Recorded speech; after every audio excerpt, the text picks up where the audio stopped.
evening and welcome to this edition of News Leader on 6. I'm Jim Fuller. In tonight's news, the director of Tullahoma City Schools asked the city board to fund a new school. The city of Manchester deals with Bonnaroo's latest cancellation, and the American Legion Post 43 Ladies Auxiliary and the American Legion give a much-needed gift to Tullahoma's 4 elementary schools. We'll have these stories and more on tonight's News Leader on 6. I am tremendously blessed to be living at Parkview and very happy to be part of a loving and caring community. Best thing you can say is this really a great place to live. That's all there is to it, no doubt about that. It's your home. You just do what you would if you were at your private home. You know, we love it. It's great. It's just like having a whole neighborhood around you, and it's fun. It's just a great place to live.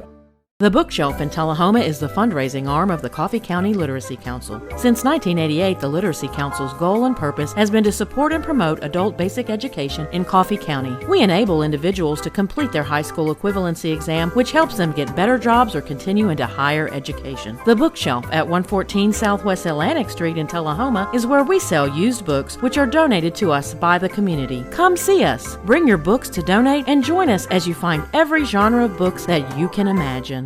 Welcome back. At the most recent Tullahoma Board of Mayor and Alderman meeting, Tullahoma City Schools Director Dr. Katrine Stevens addressed the board about the need for a new school. In the spring of 2021, Orcutt Winslow, an architecture, planning, and design firm, conducted a facility review of our 7 school buildings. This included electrical, mechanical, and structural. Members of their team were in the district for approximately 3 weeks evaluating each campus thoroughly. Following their visit, they compiled all findings right here in this binder. It's placed in a collection that includes the following information for each site: overall general condition, feedback on focus areas of each building, including electrical, mechanical, interior, building envelope or exterior structure, and natural condition of the site. They provided overall recommendations and detailed information of each focus area. Members of the team then came to the school board and presented their findings at a study session in April. In their presentation, they prioritized some of the sites as needing more significant work and attention. Pharaoh Elementary was one of the sites they noted needing some extensive work. Following this presentation in April, members of the Building and Grounds Committee met to review all information and to determine a prioritized list of projects within the constraints of available funding. The Building and Grounds Committee recommended the construction project of a new school at the current Jack T. Pharaoh property. The executive summary from the Orcutt Winslow assessment of Pharaoh stated, Pharaoh is challenged with being well maintained yet inappropriate for today's educational standards. Its systems can be brought to a balance point by adding outside air and ventilation to the building and providing accessible restrooms and site features. However, the school would still struggle with the open classroom pod design.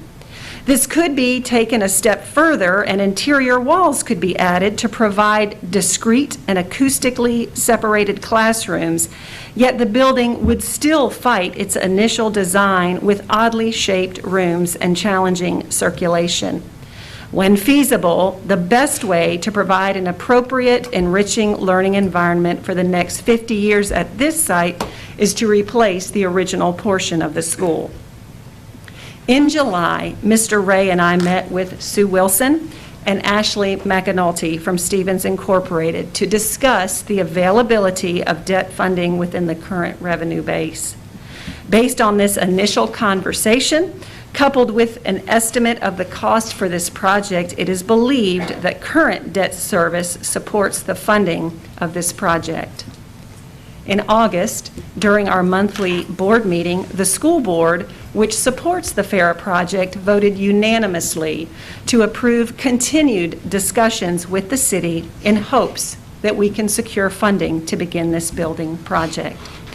Going forward, if you all at a later date approve the funding of this building project with the projected cost of $15 million, we plan to move forward with several items: getting a site survey done, finalizing the building design, bidding for construction management for the project so that we can begin the detailed work that follows anytime a new build happens. We are excited about this possibility for our students and know that it will provide a new, updated space for teaching and learning. After hearing Dr. Stevens' proposal, the board agreed to schedule a study session to discuss the funding for replacing Pharaoh Elementary School. We'll be right back after these messages. We teach Parkinson's patients how to move big and not let the Parkinson's slow them down. I've had patients I've treated in-house that could not even stand up, could not roll over in the bed, left the facility walking with a walker, have come back to us in outpatient and continued their big program and are now completely, handling life. The success of the program is just phenomenal. Let us champion your recovery. Life Care Center of Tullahoma. I was skeptical about getting the COVID-19 vaccine. There are a lot of opinions being shared. But I had the chance to talk with my doctor about my concerns. He told me the vaccines are backed by decades of research, and that the vaccines are proven safe and effective. Now I'm protected and ready to put this pandemic behind us. Join the millions of Tennesseans who have decided to give COVID-19 vaccines a shot. Visit covid19.tn.gov to find an appointment today. Welcome back. At this week's Manchester Board of Mayor and Alderman meeting, the board discussed installing additional electric car charging stations near their greenway with the help of a state grant that Governor Lee has proposed, providing electric car charging stations every 50 miles along Tennessee's interstate system. So I've been working on this. Everybody's heard about Governor Lee's fast charging network for Tennessee. Every 50 miles is going to be an electric vehicle fast charging. And there's a grant statement out there. And I was talking to the guy at Duck River about it, who's working on that. And I think it's something you get through the Economic Development Board. The person that was here the other night that talked about EV charging being a real thing. So they're putting them out on the interstate panel, but I was wondering, so what I want people to think about and tell me to stop tonight, and I won't worry about it again, or keep working on it. This space we've got out here where the dumpsters are and that street over there, kind of goes on 41. If we could make a motion that we never, a resolution, whatever it is, that we would never put any permanent structure out there, because I've got this idea that the electric vehicle charging station could be right there, and I think that grant allows for it if it's a mile or two off the interstate. So I thought that would be certain miles. And so, but anyway, put it there so that there's access to Greenway, the Rec Center, and the Square, to make it an economic development thing. Is anybody got any interest in that? Or I'll quit them? Well, in the form of a second, but I definitely do. Yeah, it's not even saying, I'm just asking if there's interest in it, because by the way, right now, and I haven't talked, I've got a fellow that's helping me with another thing, but there'll be a fast charger. But they're $400,000 for one thing that charges 2 cars. Somebody paid for $300,000. We've got to come up with $100,000 in the land.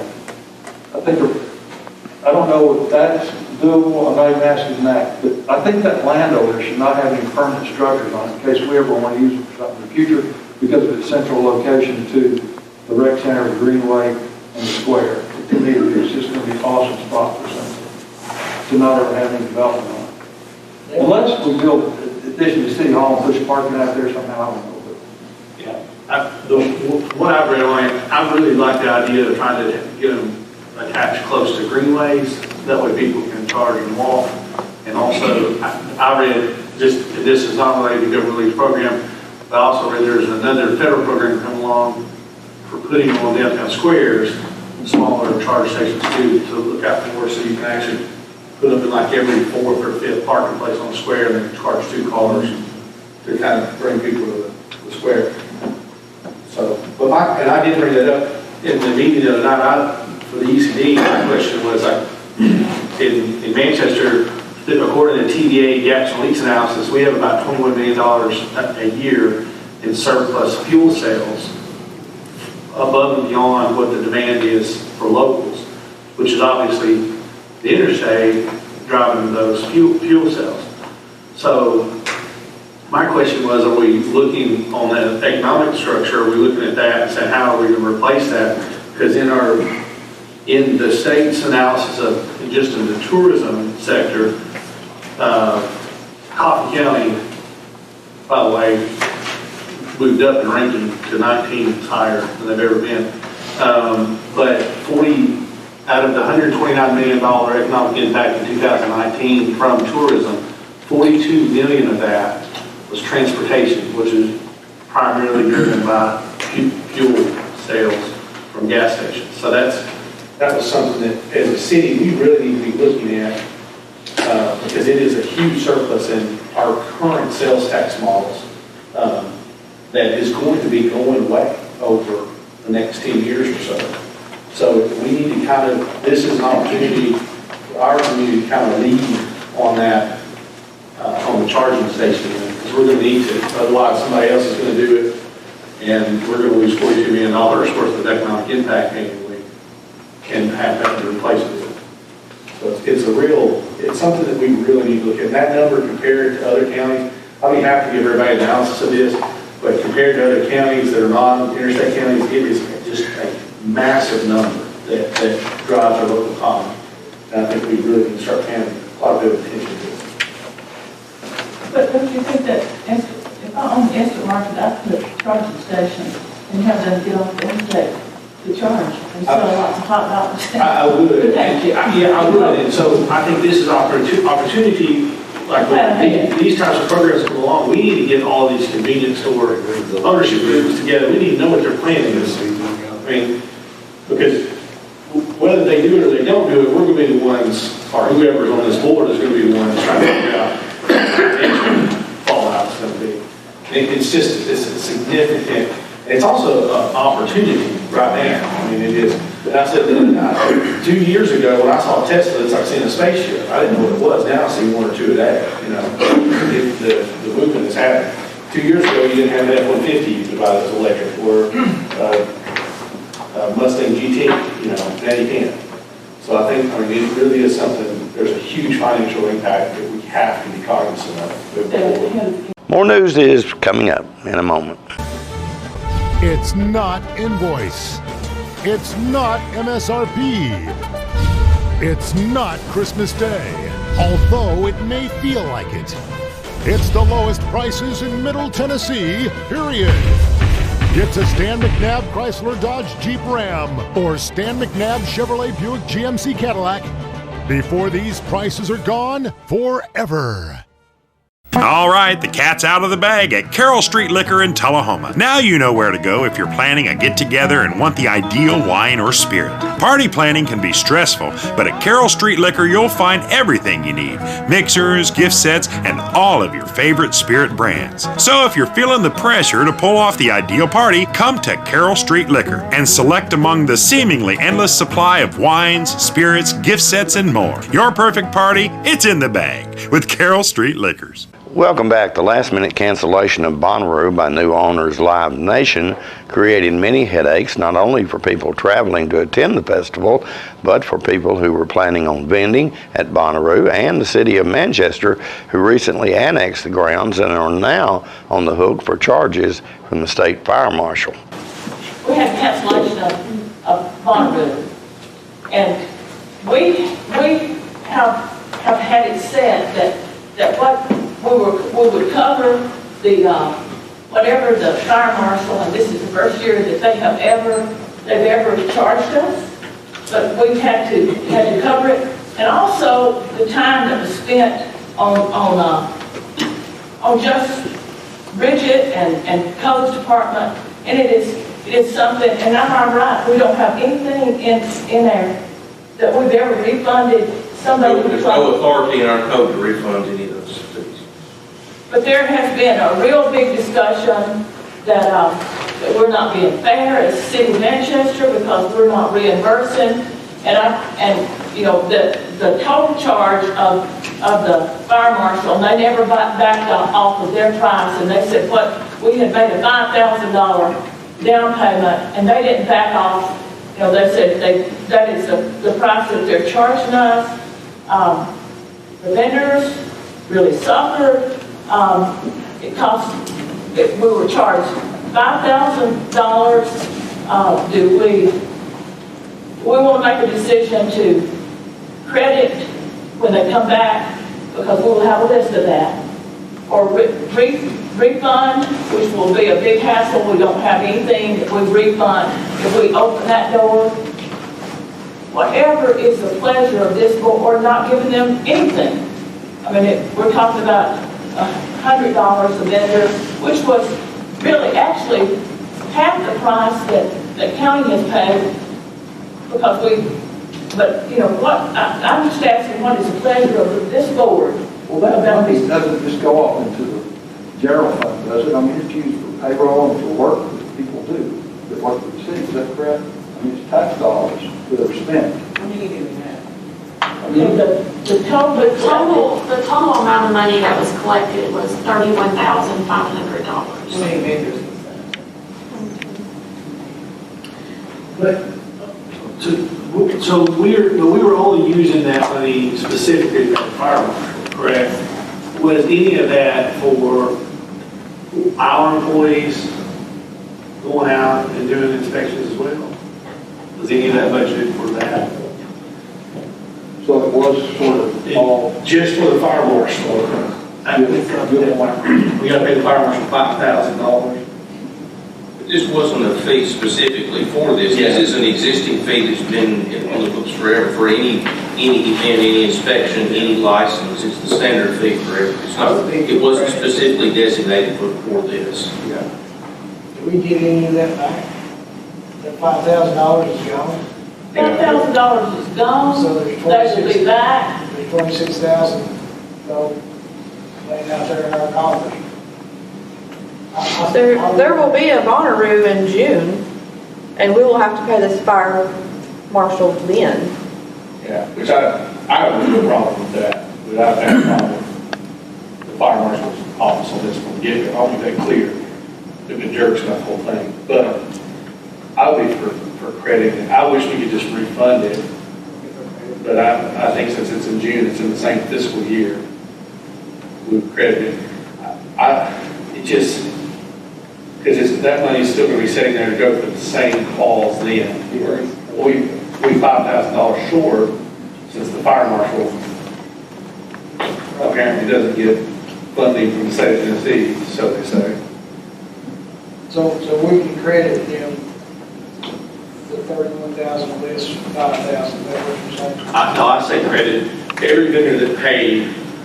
Keep that on the books for June. And come back in June, not have paid. Did the fire marshal do any work? I guess for 2 days, they were a day or 2 days. They were out there. Monday and Tuesday. Monday and Tuesday. But that's their 100% of their scope of work? No, it was going to be 32,000. Oh, I see. I think the final figure was 26,500. Okay, 26,500. I follow what's going on. And you know, fire marshal, they will not, you know, they didn't have about the sad stories, but the vendors were out. You know, and one vendor said, hey, I've gone to these events for years, and it's been it's been on when we signed up. It was like, you know, if it's an act of God, you do not get your money. Perhaps we need to start putting that on their fees when people sign up. But that's something we need to work on. But, and I can say that I did say the night that we voted that I never took into consideration when we were setting the price for the ticket price, what it was costing our staff, because it has been extra. But hey, we said it was for the covering the vendor fee, but you know, the motion has been made that we're going to go flat credit them all, not back $5,000. Let's call the roll. Good discussion after a second. Alderman French. Alderman Patton. Vice Mayor Messick. Alderman Nichols. And I'm proud of Manchester for also honoring those vendors, because they did have a hard time. We'll be right back after these commercial messages. Suicide prevention starts with everyday heroes like you. Join us on September 18th at Manchester Rotary Park at 9 a.m. as we walk to fight suicide and raise awareness about mental health. Be a part of the movement turning hope into action and create a culture that's smart about mental health. Funds raised at the walk will benefit the American Foundation for Suicide Prevention. Sign up at afsp.org/Coffee County. The individuals with dementia, those with Parkinson's, those that have maybe mobility issues, need caregivers. Well, those caregivers are 24 hours a day at home, and they never get a rest. And if they have to go to work, they're kind of out of luck. So that's why Trinity came into existence 25 years ago, to allow the caregivers to have a safe center where they could put their loved ones, know they would be well cared for, stimulated, fed good nutritious meals, have activities to their level, and then the caregiver can stop by and pick them up and go on home and have some continuity into their life. Welcome back. Members of American Legion Post 43 and the American Legion Ladies Auxiliary gathered at the post home last week to present a gift to Tullahoma's 4 elementary schools. I'm Alan Harris, the 7th District Commander and the former commander of Post 43. We're gathered here today at the Post 43 Post Home on 109 Northwest Atlantic. And I'm gathered with a representative from all of our elementary schools, along with auxiliary representative, Teresa. And the reason we're here today is to present earbuds to each elementary school, and this was an idea that came from the American Legion Auxiliary. They decided and voted on to purchase several hundred earbuds for the students of our elementary school. And once that was presented by Teresa at our American Legion meeting, our Post 43 decided that we would chip in and do our part as well. So I think there's some 400 earbuds present that are going to be distributed to our elementary schools. So we're very proud of that. We hope that you guys can use them to your benefit. My expectation is that they'll probably be put in reserve and used as spares, because I know how kids are, and they'll either forget or break or do something with one, and you can come to the rescue with the appropriate earbuds to help them out. So we're happy to do this, and look forward to seeing bigger and better things out of our school system this year. We don't know what the pandemic's going to bring, but we will adjust. Thank you. And then let me go to Teresa real quick. Teresa, what motivated you to suggest the earbuds for the school system? I actually saw an article in the Auxiliary magazine, monthly magazine, and it had a program of Give 10, and it mostly talked about just donating for your local, or they have a national thing. And I'm actually friends with Jennifer, so I talked to her some and asked her if there's different things that they need or could use. And one of the things she said last year was that she did personally buy headphones for her classroom, and I thought, well, that'd be a great idea to help donate that to them, because it is a one-use thing because of everything going on right now with the pandemic. So that was something that they needed, and I thought that would be a good thing to get for them, so that way it helped them out and also help the kids, so that way it's not costing them as much, as well as parents and things like that. So. And we'll go to Pharaoh first. What is the greatest need for earbuds at Pharaoh? Well, we do a lot of things now because the kids have their own devices, so we do a lot of things that are on the device. And Pharaoh being a little different than the other elementary schools with not having the walls that the other elementary schools do, this will really, really help our kids be able to focus and be able to concentrate on their work and do their best. So I really, really, really appreciate it. It was a great idea. These would be beneficial for, well, in my personal classroom, as we do a lot of iReady reading, which is a program that we use that helps children to work on their own level with the ELA skills. So I know that's how I'll be able to use them in my own personal classroom. And again, it goes back to being in the same classroom. If everybody has their Chromebooks out, having the earbuds just helps, I guess, be able to not be distracted if we didn't have the earbuds. So I know on behalf of Bel Air, I'd just like to say thank you for all the teachers and from the students and parents for helping us out and giving us additional earbuds. So thank you guys. And then Jennifer, Yes. What are you the school counselor? No, I teach 5th grade at Fifth grade. 5th grade. And again, which do you do one aspect of 5th grade or? Yeah, I teach math and science. Okay. And so tell me, how will this help with in the education of your 5th grade math and science students? Well, our students all have their own devices, and so we start off the year, and most students do have headphones, but as you can imagine, after fall break, after Christmas break, and especially after spring break, most students then don't have their original set of headphones. So we always contact parents, but that's also hard for them. They've already purchased school supplies at the beginning of the year. So just having this little extra bonus set of earbuds for our kids will definitely help. And on behalf of Robert E. Lee, I would love to say thank you to the Legion and to the Auxiliary. We truly appreciate it. Stay with us. Your weather forecast is coming up next. It is wonderful living here. I don't have responsibilities of a house. I don't have all the work that goes with a house. And you can just relax here and be happy. There's no set thing that you have to do. However, the offerings that they give you, it's wonderful. I think the biggest thing about Parkview that is most significant to me is that we are family. We're losing it, Doctor. Not on my shift. Quickly, brush. Roller. What a transformation. It's going to be okay. Okay, nothing. At Paintworks of Tullahoma, we specialize in domestic emergencies with Martin Senior Paints. You can be the paint doctor too when you treat your home with Martin Senior interior and exterior finishes. Doctor, we've got another one. Got you covered. Paintworks of Tullahoma. Come see the paint doctor, Stat. Welcome back. We'll take a look at your weather forecast at this time, starting with your weather history on this day. Our record high was in 1925 at 101 degrees. Record low was in 1958 at 44 degrees. Average high on this day is 83 and the average low is 62. Mostly clear weather expected tonight with a low of 56.